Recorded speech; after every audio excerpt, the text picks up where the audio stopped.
Bonjour, bonjour, bon midi à tous et à toutes, chers internautes et chers auditeurs de Radio Vertière. C'est un plaisir encore une fois de vous retrouver. Donc, bienvenue à l'émission Tête à Tête, Cœur à Cœur avec Stéphanie, toujours en compagnie de mon très cher collaborateur Laurent Duperval. Bonjour Laurent. Stéphanie, comment ça va? Ça va bien, toi? Moi j'ai remarqué depuis quelques semaines que finalement j'aime bien pouvoir sortir de chez moi après 8 heures. Absolument. Est-ce que tu as une lettre qui t'y autorise? Tu t'es organisé pour avoir... Mais là, mes enfants n'arrêtent pas de m'embêter pour avoir un chien. Oui, hein? Je suis presque rendu au stade de dire on va peut-être avoir un chien. Alors je dis ça uniquement parce que je suis à peu près sûr qu'ils ne m'écoutent pas. Et si vous m'écoutez, je n'ai rien dit. On efface, on recommence. Ben, c'est pareil pour moi. Ça fait quand même longtemps que le mien me demande avec insistance un chien. J'aimerais bien, mais c'est tout ce que ça demande comme soin. Mais ce serait pratique en ce moment de confinement. On pourrait aller prendre une petite marche là après 8 heures, effectivement.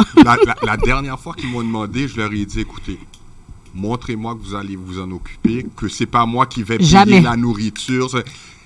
Ça a tenu 1 semaine et demie ou 2 et finalement ils ont dit ouais, c'est beaucoup de travail. Exactement, parce que j'ai fait mes petites recherches avant de décider si j'achetais un chien ou non à mon fils et puis c'est exactement ce qu'ils disent. Même quand l'enfant promet et nous assure qu'il va s'en occuper, c'est pas le cas. Ça finit toujours pour être nous et moi, je ne suis pas disposée. Moi non plus. Encore moins à ramasser, tu sais quoi, non. pendant les balades. Alors ceci dit, aujourd'hui, nous recevons une invitée vraiment formidable. C'est une femme lumineuse. Elle porte le même nom de famille que moi. Bon, c'est pas pour ça qu'elle est lumineuse, mais ça pourrait.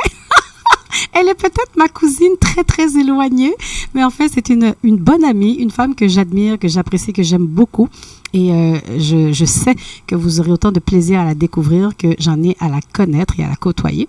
Alors, je vous présente Mireille Casimir, qui est à la fois artiste, elle est aussi accompagnatrice spirituelle. Elle a vraiment beaucoup de cordes à son arc. C'est une femme qui pratique le yoga depuis au moins 30 ans.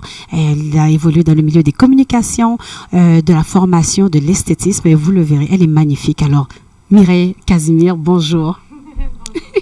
T'es pas trop mal à l'aise de cette présentation? Non, merci. Oui, c'est bien ça. Vous voyez, elle est assumée et c'est bien parce que c'est un exemple. Il faut accueillir ce qui nous revient et ce n'est pas de l'orgueil, hein, parce que sinon ce serait de l'orgueil mal placé au contraire. Donc quand on nous fait des compliments, il faut savoir accueillir ça. Et ben voilà, Mireille, tout ce que j'ai dit te sied à merveille. Donc Mireille, nous t'avons invité aujourd'hui parce que tu vas faire partie de l'équipe. J'en avais parlé il y a de cela 2 semaines. On va agrandir l'équipe de Tête à Tête, Cœur à Cœur avec Stéphanie et tu viendras nous faire des chroniques sur une base régulière. Et puis, c'est drôle parce que parfois on connaît les gens depuis longtemps, mais on ne sait pas tous d'eux. Et j'ai découvert que tu étais artiste peintre, Mireille, en plus d'être coach de vie. Oui, mais à vrai dire, quand on se côtoyait beaucoup, on a fait des émissions déjà là, Mm-hmm. on a fait des émissions de radio. Oui, à l'époque, en 2004, quand je travaillais à une autre radio. Oui. Ben, je peignais pas à cette époque-là. C'est ça. Je ne peux pas savoir. Oui. C'est récent qu'on s'est revus récemment dans une occasion. Et c'est là que tu as appris que j'étais artiste peintre. Absolument, tout à fait. Donc, c'est un grand plaisir. Et puis, tes toiles sont magnifiques. D'ailleurs, tu nous en as apporté quelques-unes aujourd'hui. Oui, celle que tu as choisie. Oui. Celle dont tu aimes. Alors, Ah, je l'ai oui. emmenée spécialement pour toi. Oui. Absolument, Ouais. c'est vraiment chouette parce qu'avec son téléphone, elle filmait comme ça ses toiles à la maison. Je disais, oui, celle-là, oui, prends celle-ci, celle-ci. Ah, celle-là aussi. Bon, j'en aurais choisi d'autres, mais bon, je vais pas te surcharger. Alors déjà, les cartes que tu as portées, elles sont magnifiques et tu vas pouvoir nous parler justement de l'expérience qui accompagne le travail, parce que peindre, c'est quelque chose de mystique, hein, enfin dans ton cas, c'est intense, c'est profond. Mais avant de parler de ce talent qui t'habite, j'aimerais que tu nous parles un peu de toi, donc comment ton histoire de vie, ta première, en fait, tes premiers amours, c'était l'esthétisme, je crois. Tu as débuté dans ce domaine. Oui, mes premiers amours. Je vais dire mes premiers amours, c'est mon papa et ma maman. Oui. Pour être plus juste. Oui. Puis, c'est sûr, très petite, j'étais très portée sur la beauté. Hein. Oui. Voilà, très féminine. Oui. Donc, portée sur tout ce qui était beau. Donc, j'ai fait une carrière, je me suis dirigée vers une carrière qui touche les femmes Oui. et qui touche la beauté. Donc, j'ai étudié dans l'esthétique, Mhm. j'ai étudié dans le maquillage, J'ai pris soin des femmes, j'ai étudié dans le massage, mais ce n'était pas suffisant. Oui. Parce que c'est sûr que quand on s'occupe que de l'extérieur, et quand on est en quête de beauté et de grandeur, il y a quelque chose qui me manquait. Oui. Donc j'ai fait un cheminement personnel, donc sur soi. J'ai eu un maître spirituel, je me suis tournée vers la religion, faire une découverte de soi. Puis, j'ai mis sur pied des ateliers sur la beauté et l'estime de soi, oui. qui reflètent finalement un peu mon parcours au niveau de la beauté physique, mais aussi la beauté de mon parcours personnel que j'avais. Donc, la beauté intérieure. C'est ça, la beauté intérieure. Puis, par la suite, j'ai été dans le yoga, dans la méditation pour parfaire mon travail. Puis après ça, je suis allée vers des cours de communication. Je suis allée dans Landmark Education. Je ne sais pas si vous connaissez. Oui, Landmark, oui, j'ai fait un petit tour. J'ai baigné dedans, je me suis découverte à un autre niveau, bien qu'à chaque fois que je prenais des cours, que ce soit de développement personnel, on se découvre toujours, puis je le partageais avec ma communauté. Et Landmark, ça a été la même chose. Ça a été de me découvrir, de me partager, de découvrir le coaching aussi. C'est là que je suis devenue coach. OK. Donc, tu as une formation avec Landmark? Oui, c'est ça. Et d'autres formations aussi, mais surtout avec Landmark, où j'ai pu déployer cette partie de là qui n'était pas au niveau de la thérapie, parce que j'ai pris des cours de toucher thérapeutique, mais ça, c'était comment parvenir à accompagner des gens là où ils sont pas exprimés, là où il y a une retenue, là où il y a des manques, peu importe les noms qu'on dira, et comment les emmener à passer, mais de façon radicale, en prenant conscience et en se mettant en action. Et ça a été extraordinaire, mon parcours avec cette entreprise. En tout cas, voilà. Alors, ça a été ça en gros. Et à l'intérieur de ça, je crois que j'avais vécu une relation, j'en parle d'ailleurs, j'ai une vidéo sur Facebook où j'en parle, j'ai vécu une relation qui a été difficile et j'ai quitté le Québec pour aller en Californie, une amie m'a fait venir. Et c'est là, en passant par la peinture, parce qu'on va parler de mon aspect de peintre, elle m'avait donné pour passer à travers cette douleur, c'est ça, puis de me recentrer aussi, parce que j'avais beau méditer, faire du yoga, les émotions t'envahissaient trop. Mais j'arrivais pas à retrouver mon pouvoir. Alors mes techniques ne fonctionnaient pas. Et elle m'a dit, tiens, prends un pinceau, prends mes toiles et mets-toi à peindre. Et j'ai commencé une petite toile que je n'ai pas terminée. D'accord. Et elle m'a dit, quand je suis revenue au Québec, elle m'a dit, retourne avec la toile, tu feras ce que tu veux avec. Et je l'ai laissée dans un placard. Et vient un moment donné, dans mon parcours dans Landmark, je me suis créée comme artiste peintre. J'ai dit, j'ai envie de peindre. Et puis voilà, donc j'ai commencé à peindre. D'accord. Et d'ailleurs, j'ai emmené la première toile qui n'était pas terminée. Que tu as complétée. Et voilà. Alors en gros, on peut la voir sur le mur derrière toi. Oui, elle est magnifique. Donc je ne sais pas, la caméra doit montrer la toile bleue, mais c'est celle qui est là à la droite. Je ne sais pas quel angle, qu'est-ce qu'on peut voir à la caméra. Peut-être que tout à l'heure, on pourra montrer. Mais c'est une œuvre qui est magnifique. Moi, ce que j'ai perçu, ça ressemble à une cerise de terre que je te disais hier. Une cerise de terre, c'est de couleur jaune. Un petit jaune, disons moutarde un peu, et puis avec les feuilles qui enveloppent la cerise. Mais je trouvais que ça ressemblait aussi à un ovule. C'est étrange, hein? Mais comme si c'était la trompe de Fallope qui relâchait l'ovule. Donc j'ai vu beaucoup de vie dans cette toile. Mais tu vois, les toiles que je peins sont, celle-là particulièrement, parce que je l'ai commencé, il y a beaucoup de nervures, on voit les nervures, on voit tous les petits détails. Le sang, Après ça, je l'ai complété, mais à vrai dire, c'est l'âme. Oui. Pour moi, c'est la manifestation de l'âme. Donc le titre de cette toile, est-ce que tu as donné un titre?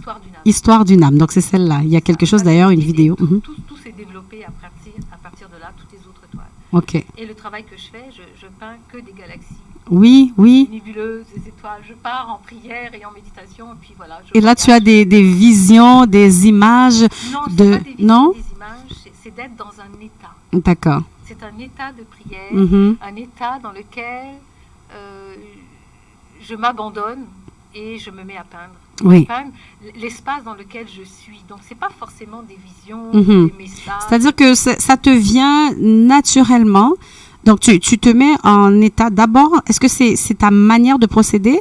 D'abord, tu médites, tu te mets en prière et ensuite tu peins? À vrai dire, je prépare ma toile. Il y a tout un processus. C'est mon rituel à moi. C'est ça. Alors, je prépare ma toile et elle peut rester 2 semaines, 3 jours, 1 heure. Je la prépare. Je demande la bénédiction pour manifester ce qui doit être manifesté. Oui. Et puis après ça, je me mets à peindre. D'accord. Et la prière, c'est vraiment c'est comme un état de méditation, mais en action. Donc, pendant que tu peins, tu te rends disponible et à ce moment-là, tu te laisses aller tout simplement et puis ça te vient au fur et à mesure. Tu n'as pas d'idée claire à la base de ce que tu vas mettre sur ta toile. Jamais. C'est de vivre le moment présent, dans l'instant présent, de ce qui est à se manifester. Oui. D'accord? Et à ce moment-là, c'est un état.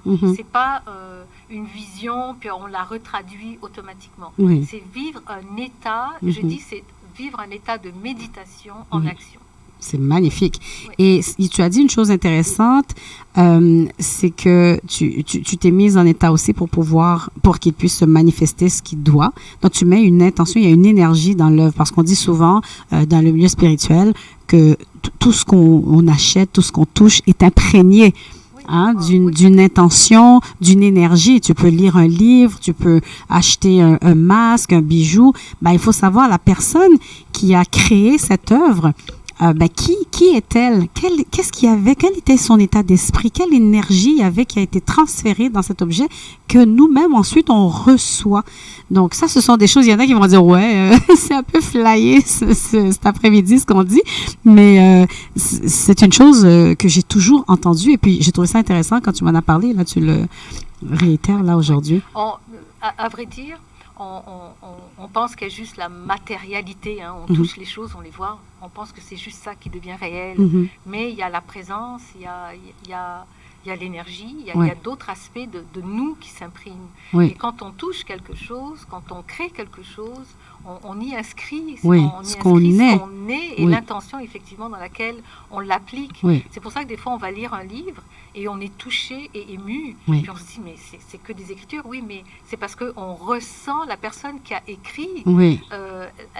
Elle était dans un état aligné et clair et qui fait que ça peut être transféré à travers ces écritures ou l'objet qu'elle a tenu. Tout à fait. Et donc, toutes tes œuvres représentent, tu as dit, des nébuleuses, des galaxies ça représente le cosmos, l'univers. Des pépinières d'étoiles, des nymphes, en tout cas. Oui, et c'est intéressant aussi parce que tu as mentionné une rencontre avec quelqu'un de la NASA. Non, c'était pas de la NASA. Qu'est-ce que tu me disais hier? Mais c'est bien, merci. C'est ce que tu m'avais dit hier? Non, à vrai dire, c'est que quand j'ai fait une exposition à l'Oratoire Saint-Joseph, parce que j'anime des ateliers en compagnie des saints, avec des religieuses, et j'anime, et puis il y a d'autres personnes qui se joignent aux animations. Et j'ai eu l'opportunité, avec beaucoup de gratitude, d'exposer la période de Noël en 2009, je pense, ou 2010, je m'en souviens plus très bien. J'ai exposé pendant 1 mois, la période de Noël, mes toiles. J'ai trouvé qu'elles étaient très belles, que ça correspondait bien à l'univers, et il y a un astronome. Qui avait vu ma publicité. Alors il est venu et il a adoré, il a commencé à me parler de mes toiles. Mais moi, comme je peins, je ne connais pas le langage d'astronomie, d'astrologue. Si on me demandait c'était quoi ce que j'avais peint, je ne savais pas. Je pouvais parler au niveau émotionnel, au niveau énergique, au niveau d'état, mais pas au niveau scientifique. Alors ce qui a été très beau, c'est qu'il m'a donné rendez-vous et il a pu mettre des mots et des noms sur chacune de mes toiles pour me dire qu'est-ce que c'était une pépinière. Une galaxie, un cosmos, en tout cas, bref. Et c'est comme ça que j'ai pu savoir, je pouvais parler de mes toiles, finalement. Puis j'ai pu leur donner des noms. Puis j'ai pu créer plein de choses après. C'est magnifique, c'est extraordinaire. Donc, tu as combien de toiles environ? J'en ai pas une centaine. J'en ai pas une centaine. Et tu en as vendu quelques-unes? Oui, j'en ai vendu plusieurs. Et comment ça s'est surtout déployé, c'est que c'était des gens qui faisaient des demandes. Moi, ça a été beaucoup de bouche à oreille, comme on dit. Les gens demandaient et je leur peignais des toiles qui correspondaient à qui ils sont. Alors, évidemment, je priais avant, je demandais la permission au divin de peindre pour cette personne. Et ça pouvait prendre des fois 2 mois, des fois 1 semaine avant d'être OK. Il fallait vraiment écouter et être en harmonie, en accord. Pour peindre, pour que ce soit en corrélation avec l'autre. Et ça demande... D'ailleurs, en animant des ateliers justement de peinture multidimensionnelle, ça demande vraiment une abstraction de soi, vraiment être à l'écoute de ce qui est juste pour l'autre. Alors, je ne suis plus présente, c'est plus moi, c'est plus mon désir, c'est plus mes couleurs. C'est vraiment être je pourrais dire un canal ou être réceptive, faire abstraction de qui on est. Tu es au service de l'autre, en fait. Exactement, c'est très bien dit. Et là, j'ai peint comme ça pour des cliniques, des gens qui travaillent en thérapie, des gens qui étaient malades et que ça a fait une différence dans leur vie. Oui, j'aimerais qu'on parle de cet aspect justement, donc la guérison à travers tes œuvres. Oui. Alors, moi, ce que je peux dire, c'est parce qu'il y a tout un monde au niveau de la guérison. Là. Je ne suis pas une guérisseuse. On va pas que les gens commencent à dire des choses, Il y a quelqu'un qui a été poursuivi, je disais ça dans les médias. C'est très risqué, il faut faire attention quand on parle de guérison. Non, mais c'est-à-dire qu'on peut obtenir, c'est pas toi qui guéris, mais c'est le travail, l'énergie. C'est un accompagnement de bien-être. D'accord ? Quand on touche l'âme, quand on touche des communications autres que celles que l'on connaît au niveau du verbal, du toucher ou de la danse ou peu importe, c'est un autre langage, c'est une autre...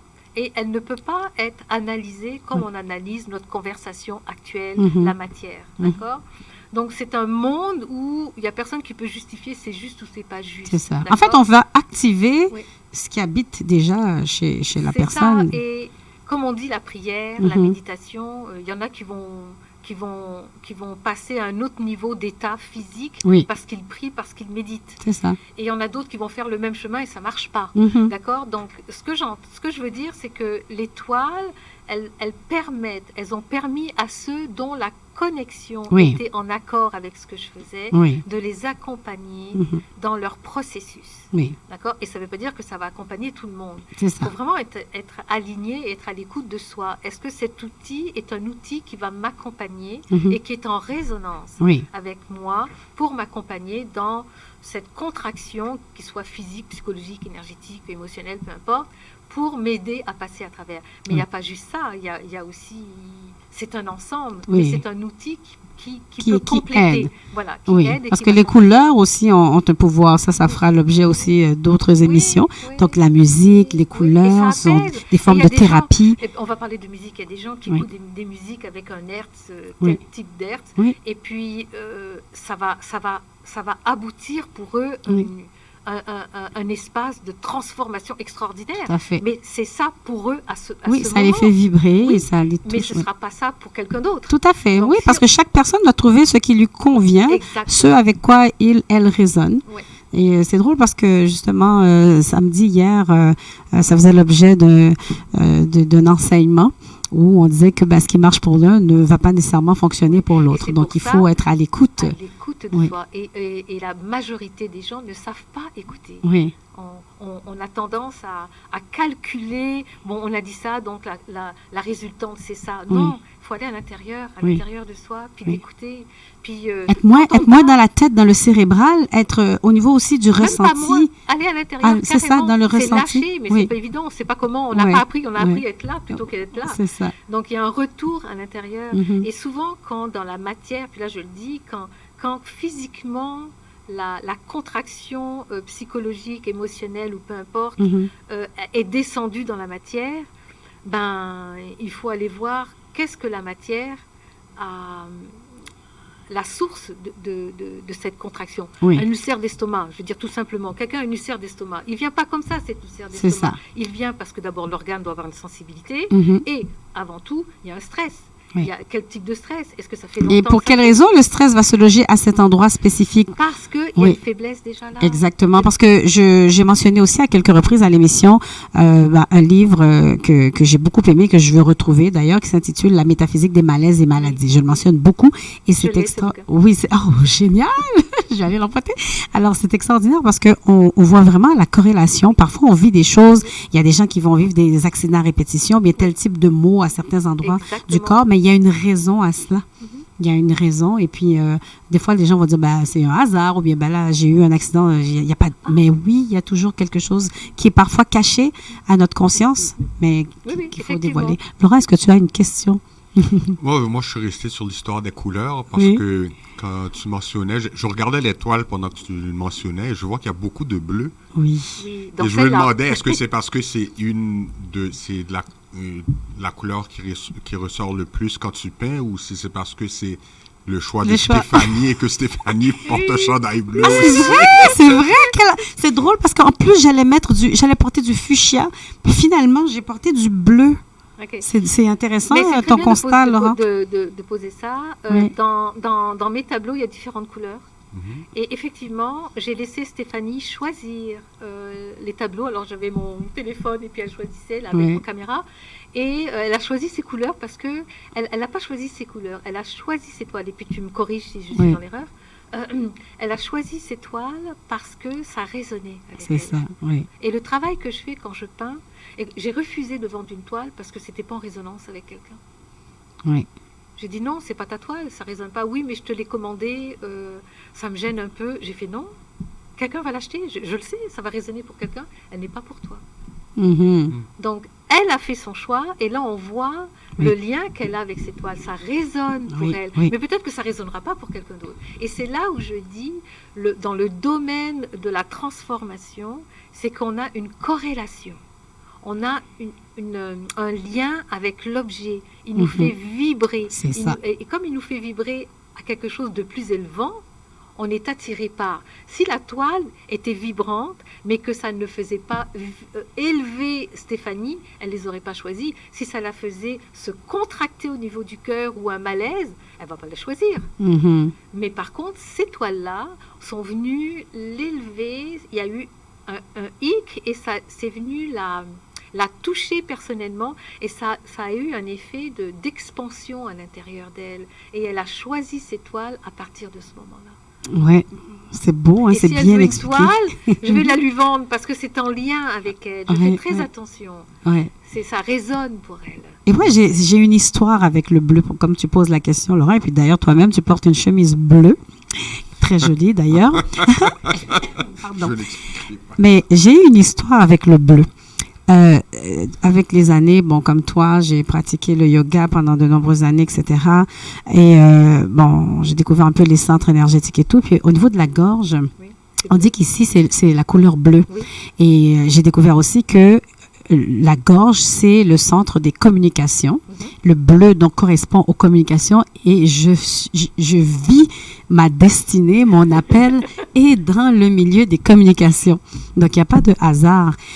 C'est une couleur, quand je la vois, et c'est pas n'importe quel bleu, c'est un bleu spécifique comme fond de mer et tout, qui vient me chercher, qui comme tu dis, qui résonne avec moi, qui me fait vibrer, qui m'élève. Et j'avais même pas constaté, justement, qu'il y avait autant de bleu dans toutes les œuvres que j'ai choisies. Parce qu'il y en avait d'autres que j'aimais bien aussi, mais je me suis arrêtée à ces choix-là. Donc, c'est extraordinaire. Et quand je vois cette couleur, on dirait que ça vient me pénétrer et je sens qu'il y a un travail, il y a quelque chose qui se passe en moi. Je vais apporter une autre parce que j'ai une petite toile devant moi là, qu'elle a choisie aussi. Tu peux la montrer à l'écran? Oui. Est-ce qu'on voit bien, Gary? Attends, voilà Gary. Est-ce qu'on voit Gary? Ah, c'est beau. Et il y a le rose aussi, qui est magnifique. Le rose, c'est aussi la couleur du cœur, de l'amour.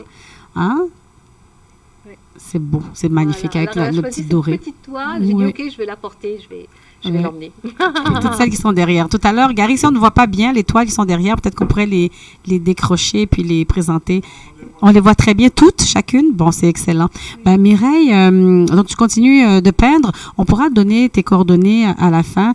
Comme ça, s'il y a des gens qui sont intéressés à te commander certaines toiles ou même à acheter ce que tu as déjà réalisé, ça sera possible. Oui.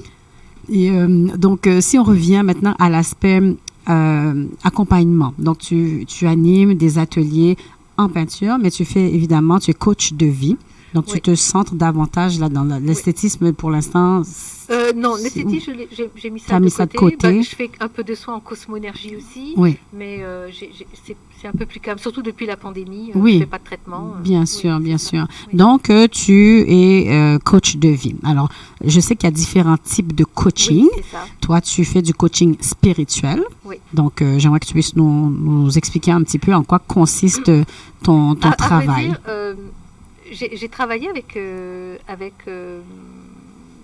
une religieuse et j'ai commencé à faire de l'accompagnement spirituel dans les ateliers que j'animais au niveau en compagnie des saints. Oui.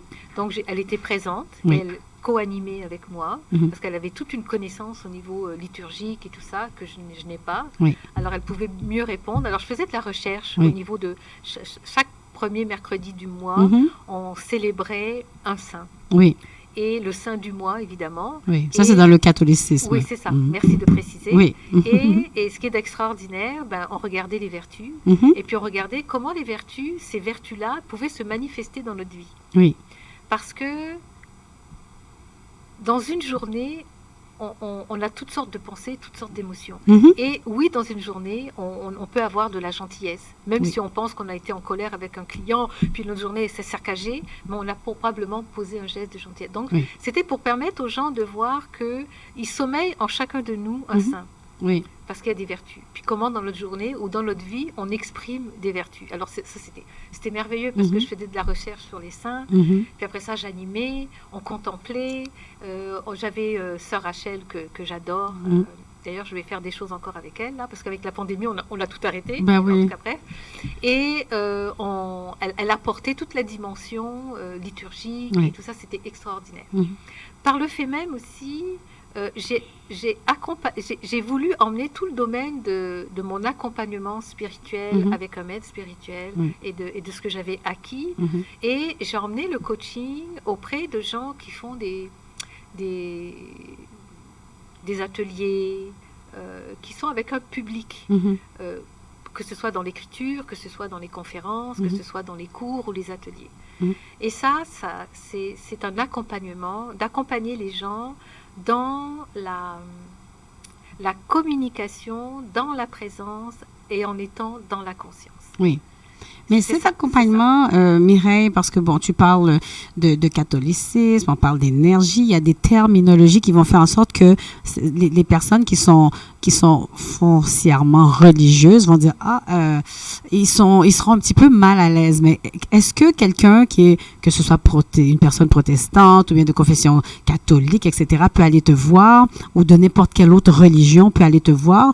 Comment? Ou non religieuse ou aussi. non religieuse, exactement, parce que les gens qui t'écoutent peuvent se dire ben là, moi, ça résonne pas avec moi. Oui, merci de préciser, parce que je partage mon parcours. C'est sûr qu'il y a des gens qui sont pas chrétiens, catholiques, il y en a qui peuvent être musulmans, ou athéistes, ou peu importe, ou qui sont hindouistes ou bouddhistes.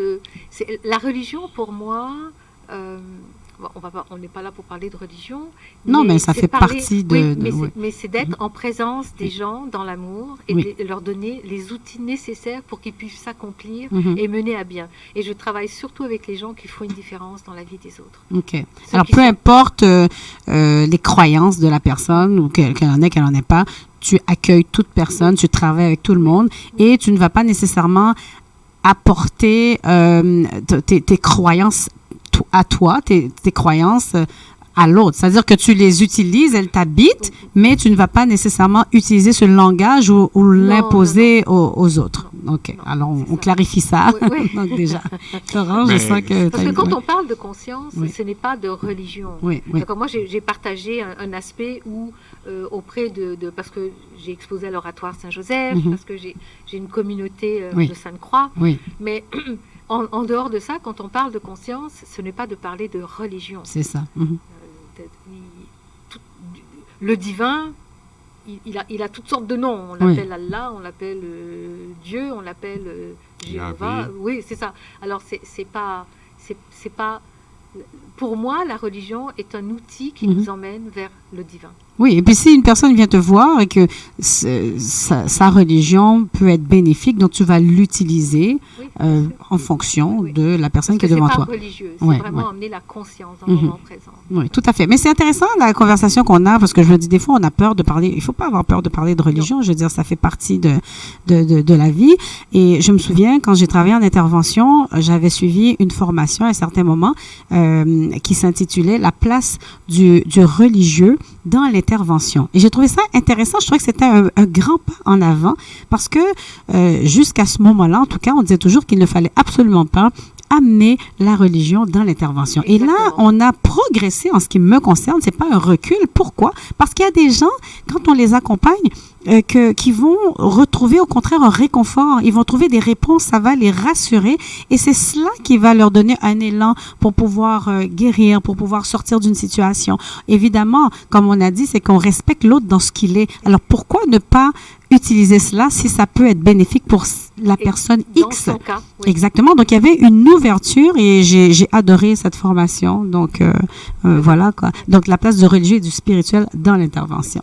Laurent, une autre question? Mais moi, j'imagine que de la même façon que tu avais décidé de ne pas vendre un tableau à quelqu'un qui t'avait passé la commande, tu vas ressentir ce même genre de connexion ou d'absence de connexion avec un client et tu vas lui dire « je ne suis pas le bon coach pour toi ». Excellente question, alors, effectivement. Un coach, c'est son devoir.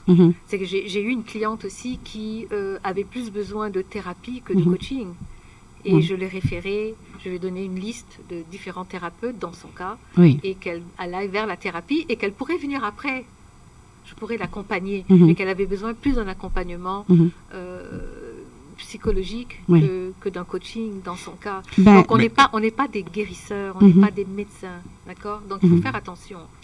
Mais par contre, ce que je veux dire, c'est même si elle avait besoin d'un coach, pas d'un thérapeute, mais d'un coach, il n'y a pas des moments où tu sens, sais-tu quoi, tu as besoin d'un coach, mais pas moi. Il faut que tu ailles voir une autre personne. Oui, parce que ça peut arriver que la personne résiste ou que notre méthode ou qui on est interfère pour cette personne. Donc, il faut avoir l'acuité et la justesse et l'intégrité pour refuser. C'est pas l'argent qui va. Et puis si la personne ne progresse pas non plus, c'est pas une question d'argent.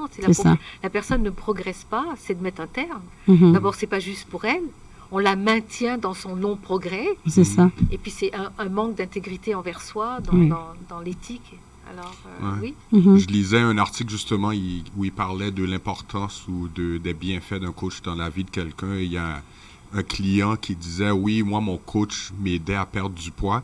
Et à un moment donné, elle m'a dit, si je passe 3 semaines sans montrer de perte de poids, qu'elle allait me renvoyer parce que c'était mauvais pour sa réputation. C'est bon. C'est mignon. C'est à propos d'elle encore. Bon, je n'ai pas jugé. Ça met un peu de pression. Ça met un peu de pression. Non, mais en même temps, il faut en mettre. Parce que moi, j'aime bien de temps en temps regarder. Je ne sais plus si c'est Moi et compagnie ou Casa ou je ne sais trop. Ces canaux spécialisés. Par exemple, La vie à 600 livres. Hein. Et là, on montre que y a un certain médecin qui est l'un des rares à pratiquer la chirurgie bariatrique, je pense. Est-ce que j'ai bien dit? C'est ça. Donc, une réduction de l'estomac pour les personnes qui sont en surpoids. Et à un moment donné, quand ils voient qu'il n'y a pas de progrès, il leur dit, moi, je vais plus vous recevoir ou vous accueillir parce que vous vous laissez aller. Donc, ça, c'est une question de vie ou de mort. Et là, les gens se ressaisissent. Donc, c'est bon, des fois, de les secouer et de dire, effectivement. Bien. Mais bon, Mireille, tu as dit tout à l'heure que justement, tu peux dire à une personne, c'est pas moi qu'il te faut, tu as plutôt besoin d'aide psychologique ou même peut-être psychiatrique, etc.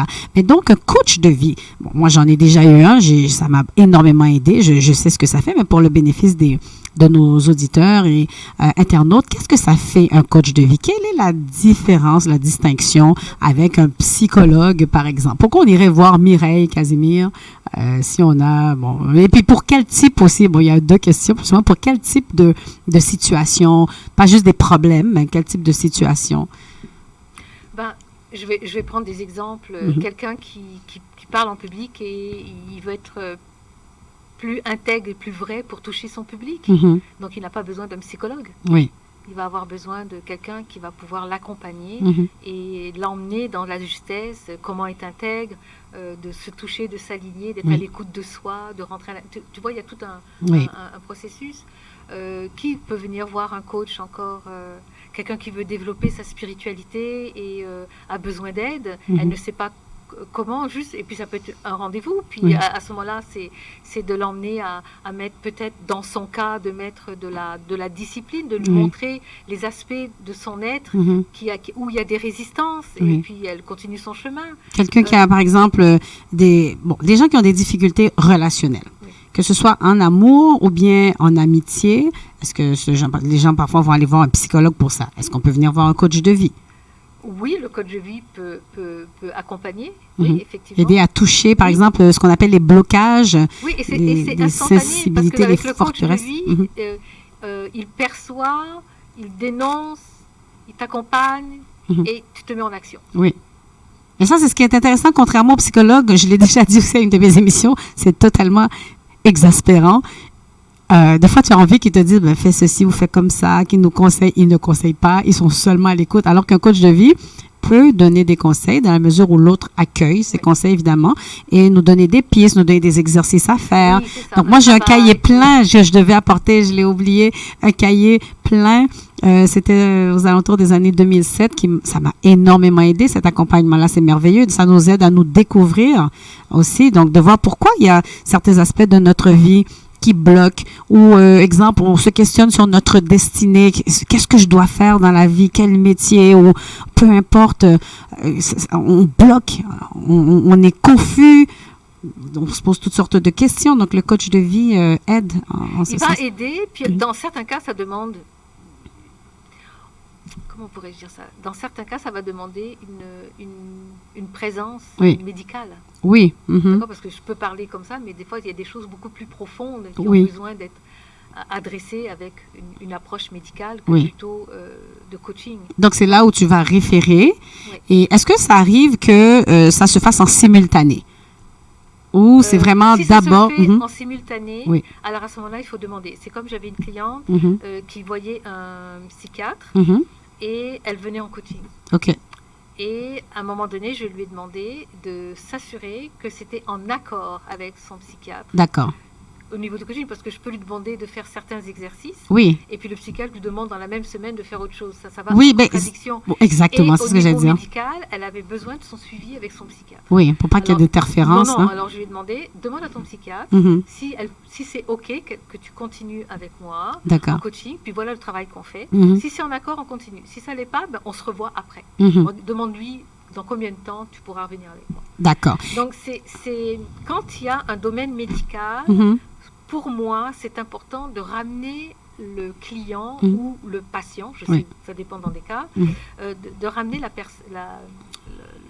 l'être, de l'emmener à être en accord et au clair avec sa première intervention qui est médicale.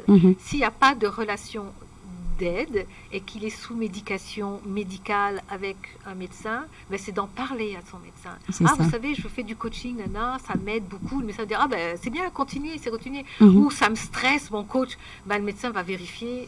C'est important quand on a un accompagnement médical d'apporter ce qui se rajoute au niveau de nos actions, de notre compréhension, de nos analyses et tout ça. Est-ce que c'est arrivé, par exemple, qu'un médecin ou un professionnel de la santé quelconque communique avec toi pour vérifier certaines choses ou bien pour vous mettre en accord? Il y en a juste une. Okay. Oui, juste une. C'était l'une des dernières, d'ailleurs, que j'ai référée. Je lui disais que cette professionnelle avait une approche... une belle approche. Elle avait une ouverture aussi, parce qu'il y a des professionnels qui ne sont absolument pas ouverts à ce type de choses. C'est ça, c'est bien. Parlons maintenant de la formation, parce que dans ton cas, tu es allé chercher quand même plusieurs outils dans plusieurs domaines, mais si une personne veut être rassurée, veut choisir un coach, sur quoi cette personne va se baser? Parce que je sais qu'il y a certaines écoles, il y a des gens qui vont faire la formation en programmation neuro-linguistique, PNL qu'on appelle. Pardon. Mais quel est le parcours d'un coach de vie? Parce que là, on dirait qu'on peut aller chercher un petit peu ce qu'on veut et puis bon, on peut se déclarer coach de vie. Oui, est-ce que c'est quelque chose qui est encadré? Oui. Ben, c'est de bouche à oreille, d'ailleurs. Quand tu veux un dentiste, tu peux aller à l'association des dentistes, tu peux aller sur les pages jaunes, tu peux aller regarder sur Internet puis choisir ton dentiste. Mais en même temps, on se tourne souvent vers « As-tu un bon dentiste à me proposer? Il est comment ton dentiste ?» On va les uns vers les autres pour se demander. Alors, un coach, c'est pareil. Un médecin, c'est propre à chacun. Hein. Il y en a qui ont une tendance à aller vers des références de 1 à 1. Et il y en a d'autres qui sont très à l'aise à aller sur Internet ou une association puis dire, bon, voilà, je veux tel rendez-vous, avez-vous quelqu'un à me proposer? Donc, personnellement, si je parle de moi, moi, c'est beaucoup du bouche à oreille. Oui, parce que tu ne fais pas nécessairement partie d'une association quelconque, alors que, bon, il y a des coachs qui ont eu la formation en PNL, comme j'ai dit, c'est reconnu, ils ont une certification, en quelque sorte. Il y a des gens qui ont besoin de ça, ça les rassure. Oui. Et c'est rassurant, parce qu'on ne sait pas avec qui on a affaire. Oui, pour ne pas tomber entre les mains de n'importe qui, de charlatans. Puis il y en a beaucoup qui se nomment coach.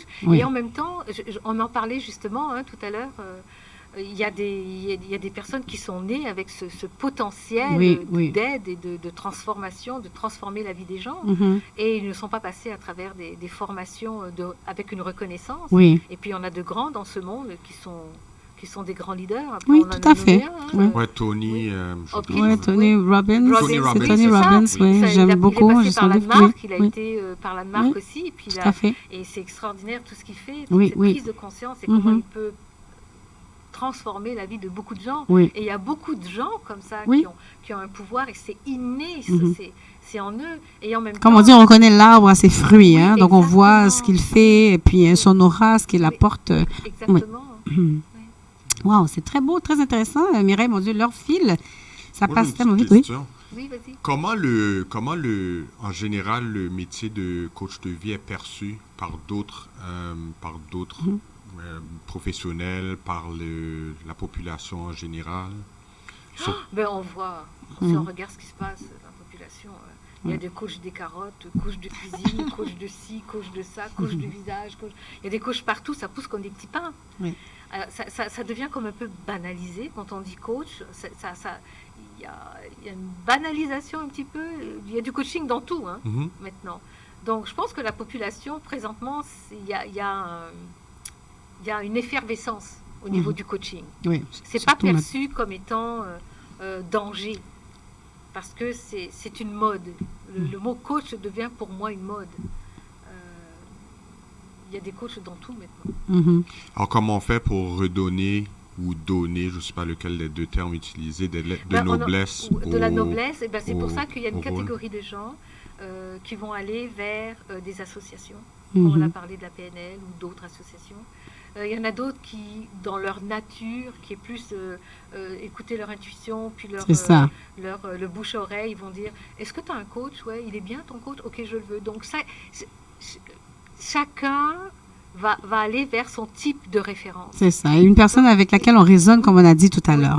C'est ça, c'est important. Et puis, il y a des associations. Si on est plus... comment pourrais-je dire, sécure avec des associations, on appelle les associations, puis on leur demande, j'habite telle région, j'ai besoin d'un coach, qu'est-ce que vous avez un coach à me référer? Ça dépend de la nature de chacun. Je peux pas dire à quelqu'un d'aller dans un type, une façon d'être et de fonctionner, parce qu'il y a une multitude de façons d'être et de fonctionner. Moi, je fonctionne beaucoup par référence, et il y en a d'autres qui fonctionnent par... ils vont sur Internet, puis ils vont faire une recherche, et puis eux, ils sont sécures comme ça. Donc, il faut juste être à l'écoute de qui on est et notre façon de fonctionner pour répondre à notre besoin, pour être intègre avec soi-même et son fonctionnement. Moi, j'aime bien prendre l'exemple des notes de musique. Quand on joue une pièce et puis pouf, on fait une fausse note, ou même quand on chante, on réagit. Tout de suite, on entend. On n'a pas besoin d'être un expert pour réaliser que, oh, ça sonne faux. Là, il y a une note, là, ça ne marche pas dans ton accord. Donc, c'est la même chose quand on parle de relations humaines, quand on parle de choisir un professionnel ou autre. Donc, être à l'écoute, dire, est-ce que ça résonne bien? Est-ce que ça sonne faux? Il y a une fausse note qui ne me convient pas. Et des fois, on est dans des relations aussi que ce soit amoureuse ou en amitié ou sur le plan professionnel, on sent que ça va pas trop. Ben, il faut prendre le temps de s'arrêter et puis de regarder, de dire est-ce que ça me convient ou quel élément ne fonctionne pas, ne me convient pas et d'en parler ouvertement. Et des fois, d'avoir le courage carrément de prendre une décision face à ce malaise qui nous habite, quoi. Donc, voilà, quoi. C'est belle émission. Ah, tu brilles, tu es lumineuse, vraiment. Je pense que tu vas avoir beaucoup d'appels après cette émission, Mireille. Peut-être aussi parler d'un aspect avant de terminer l'émission, les enfants. Moi, je me préoccupe beaucoup des enfants. La semaine dernière, non, il y a 2 semaines, on a eu à l'émission l'acupuncteur qui était présent. J'ai pas pensé ou eu le temps de demander des soins pour les enfants. En ce qui te concerne, est-ce que tu accueilles les enfants, tu les reçois? Parce qu'il y a des parents parfois qui peuvent être réticents. Quand on parle de toucher, de tout ce qui est énergétique, on peut transmettre des trucs. Est-ce que tu reçois les enfants? D'abord mes petits-enfants. Oui. Oui, parce que Mireille est grand-mère. Hein? Elle a l'air toute jeune, là, mais elle est grand-mère. Je suis grand-maman de trois enfants. Oui. 3 petits-enfants adorables. Oui. Et tu as 2 fils. 2 fils et 3 petits-enfants. Oui. Veux-tu recibler ta question? C'est-à-dire, est-ce que tu reçois les enfants? Tu donnes des soins? Tu peux accompagner? Je peux donner des soins à des enfants. Mm-hmm. Puis, quand on dit accompagner des enfants, mm-hmm. c'est un sens large. Oui. Si un enfant a une problématique, ça dépend de l'âge. Mm-hmm. Et puis, on regarde d'abord qu'est-ce qui se passe dans les familles. Oui. Parce que quand un enfant a une problématique, c'est pas toujours l'enfant. Hein. Des fois, oui, c'est l'environnement, le milieu, les facteurs de risque, de protection, les etc. Les soins que j'ai donnés, c'est le toucher thérapeutique, le petit massage, mm-hmm. La cosmoénergie, c'est travailler avec des pierres de Sonjit et de le déposer sur le corps. C'est comme l'acupuncture, mm-hmm. mais avec des pierres. Avec des pierres, oui. Ouais, c'est ça. Donc, on fait de la kiné aussi. Mm-hmm. Mais je ne fais pas ces traitements depuis la pandémie. Non, mais quand même, c'est reconnu, la massothérapie, comme étant des soins essentiels. Donc, les gens peuvent aller recevoir parce que notre acupuncteur, sa clinique est ouverte. Je le fais pas. Toi, tu as choisi de ne pas le faire. De ne pas le faire. OK. Et je voulais apporter aussi que on parlait de toucher, de transmettre. Mm-hmm. Notre état, on n'a pas besoin de toucher. Juste le fait d'être présent quelque part, qui on est, émane. Oui, ça émane, oui. Ça émane. Alors, les soins pour les enfants, mm-hmm. et j'ai dit, souvent, les parents guérissent leurs enfants. Oui, absolument. Sans savoir. Oui. Pourquoi? Parce que l'enfant... Ou les déstabilise, hein? les enfants ont mal à la tête, ou ils ont un petit rhume. Oh, je suis fatiguée, papa ou maman. Oui. Alors, le parent va prendre l'enfant oui. et va lui prodiguer de l'amour. Oui. Et de la tendresse. Mm-hmm. Et juste ça, des fois, fait que l'enfant, dans son processus de guérison, mm-hmm. d'accord, son rhume va passer plus vite, mm-hmm. ou il va enlever un stress. Oui. Ou, alors, je me rappelle, j'avais parlé à une amie d'un de mes fils, et puis je lui disais, tu sais, ta maman, elle a une main tellement douce, tellement, je ne pourrais pas dire guérisseuse, mm-hmm. mais elle aide le processus de guérison. Oui.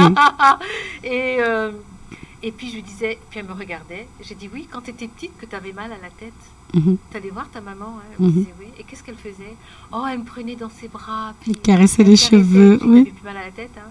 Elle me dit, ouais, j'ai dit, c'est ça. Mm-hmm. J'ai dit, souvent les parents, c'est là que je le ramène, souvent les parents ne sont pas conscients, mais dans l'amour qu'ils divulguent à leur enfant, la tendresse qu'ils apportent en les prenant et dans la présence, accentue, je dis bien, le processus de guérison dans le malaise dans lequel est l'enfant. Mm-hmm. Ou la personne qu'elles ont dans les bras. C'est pas juste les enfants. Là, on parle d'enfants, mais ça peut être quelqu'un d'autre. Ça peut accompagner, par exemple, des problèmes d'anxiété ou bien d'insomnie chez les enfants. Oui, on ne sait pas pourquoi l'enfant, parce que bon, il a vécu un stress, un trauma à l'école, on ne sait pas, pour nous c'est rien, mais pour lui c'est la fin du monde. Mm-hmm. Et devenir apaiser.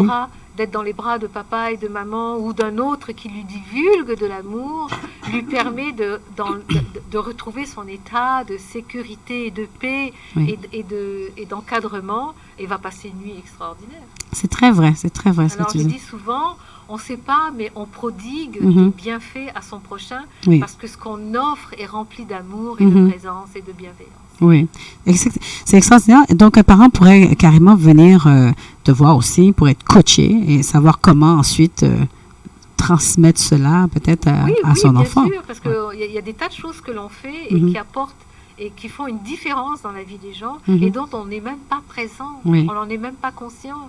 Et dans ces petites choses-là, ça ne veut pas dire qu'on est des guérisseurs, parce que c'est la guérison, c'est ça, hein, c'est de permettre à l'autre de s'auto-guérir, d'accentuer, comme je disais tout à l'heure, le processus de guérison, que ce soit médical ou peu importe. Oui, parce que le corps est une machine formidable qui a toutes les ressources. On a été créé. Oui, tout à fait. Très belle œuvre, comme les œuvres qu'on a derrière ici. C'est un miracle de la nature. Miracle, effectivement. Oui. Ah, bien, alors Mireille, tu vas venir faire des chroniques à l'émission. Tu vas pouvoir nous parler de plusieurs sujets. D'ailleurs, tu nous en as donné un exemple, plusieurs exemples. Oui. Et les sujets que je veux aborder, et puis que je pense que c'est en résonance avec nous aussi, c'est des sujets qui apportent un plus, un regard nouveau sur un thème. Oui. D'accord? Et ce que j'appelle un regard de conscience. Oui. C'est un regard nouveau et qui laisse la place à des opportunités, à des nouvelles possibilités et à de la transformation. Finalement. Oui, et puis un discours différent de celui qu'on entend en général aussi. Exactement. J'ai envie de te demander aussi, Mireille, ta perception de ce qui se passe en ce moment, de cette pandémie, des mesures, etc. Quelle est ta vision, ta perception de ça? C'est très personnel. Oui. Et en même temps... Non, mais avec le regard de la coach de vie, de la femme spirituelle. Mais moi, je vais parler, pour moi, ça a été un moment, une opportunité extraordinaire d'aller plus profondément à l'intérieur de moi et d'aller transformer les parties de mon être qui étaient contractées et qui me gardaient petite, encore petite. Et j'ai fait ce passage. Moi, je suis rentrée dans ce confinement l'année dernière. J'ai plongé justement dans... Alors, je pense que pour l'ensemble des gens, c'est une opportunité pour se transformer, aller à l'intérieur de soi et se transformer. Donc, plutôt que d'être dans le jugement, de prendre le temps de regarder, d'observer. C'est un reset. C'est ça, de repartir à zéro. Même la planète est en train, tout le système est en train, partout, c'est un reset. En entier, pour soi. Oui. Donc, j'aime beaucoup t'accompagner aussi parce que je viens de parler de jugement. On est beaucoup d'entre nous, on a cette mauvaise habitude de toujours être dans la critique, juger l'autre, même avec la situation qui se passe, les gouvernements. Puis moi, la première, mais pourquoi ils font ça comme ça? Quelles décisions? Les mesures? On est fâché parce qu'il y a un couvre-feu, etc. Peut-être de changer un petit peu notre discours intérieur pour être plus en paix. Hein? Ben là. Non, mais c'est vrai, mais c'est un travail qui nous amène ailleurs, qui nous amène plus loin. Et puis, l'énergie sera plus positive. Et puis, de se concentrer et de voir comment est-ce qu'on peut tous ensemble, avec notre conscience, faire en sorte que peut-être que cette fameuse pandémie arrive à terme. Parce qu'il y a des gens qui n'y croient pas, mais on a une puissance, on a une capacité. Et si on s'y met tous, on a le pouvoir de faire bouger et changer les choses. Ça commence par soi. Exactement. Et c'est pour ça que j'ai dit que c'est une opportunité extraordinaire de s'arrêter, de se regarder et se transformer. Parce que tout est en transformation. Le système, que ce soit les systèmes bancaires, le système scolaire, le système médiatique, tout. La terre elle-même. Est en transformation. Alors commençons par nous transformer, nous, profondément, et être une contribution pour le reste de la planète. Oui. Absolument.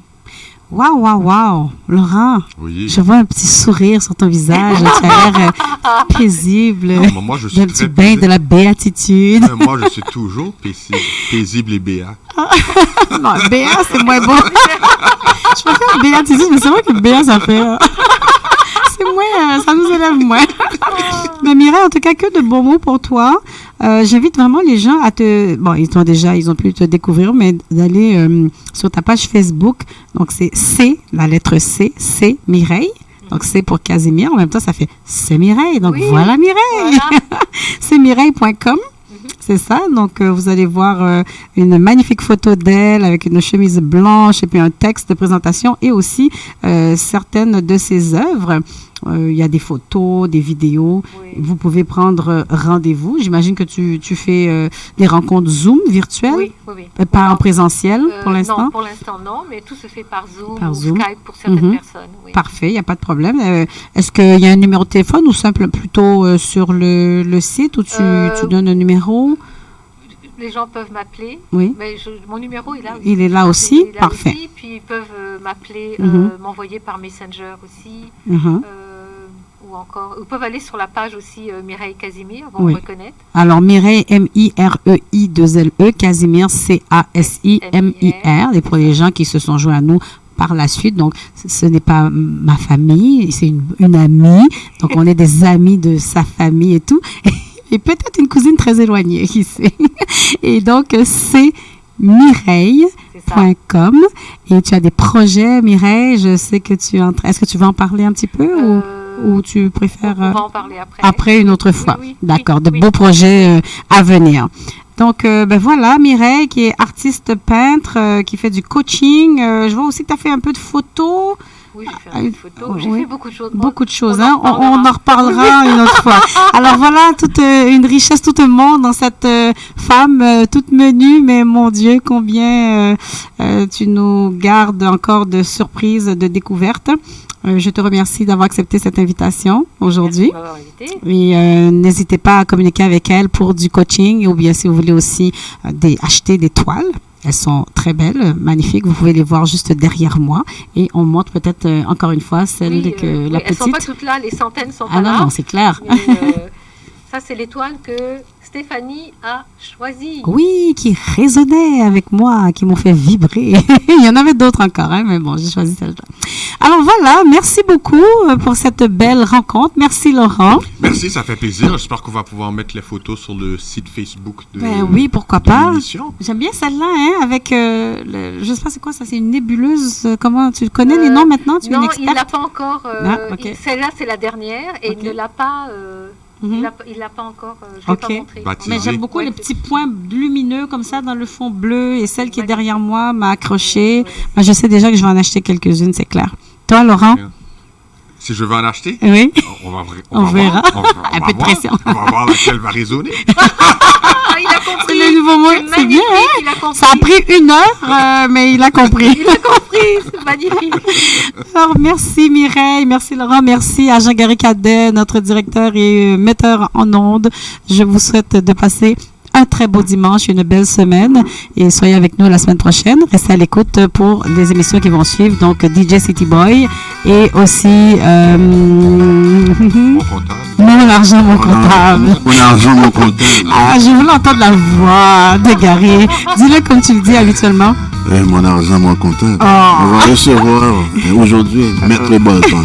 Maître Bolton. Bolton. Et oui, il ne faut pas que j'oublie joyeux anniversaire à ma chère cousine Marcel Fanor, donc l'épouse de Jean-Gary Cadet. On te souhaite tout le meilleur, ma chère cousine, qui est toujours là à l'écoute aussi et qui nous accompagne dans cette belle aventure qui est Radio Vertière. De quoi? C'est la fête de ma soeur. C'est vrai? Aujourd'hui, oui. Je ne l'ai pas encore appelé. Alors, c'est pas parce que j'ai oublié, non? Ça s'en vient. Ah, le petit accent ici, c'est pas parce que j'ai oublié, non? Alors, joyeux anniversaire. Rappelle-moi déjà. Valérie, ben oui. Ouais, je la traite. Alors, bon anniversaire, Valérie. On t'embrasse. On te souhaite le meilleur. Allez, ciao.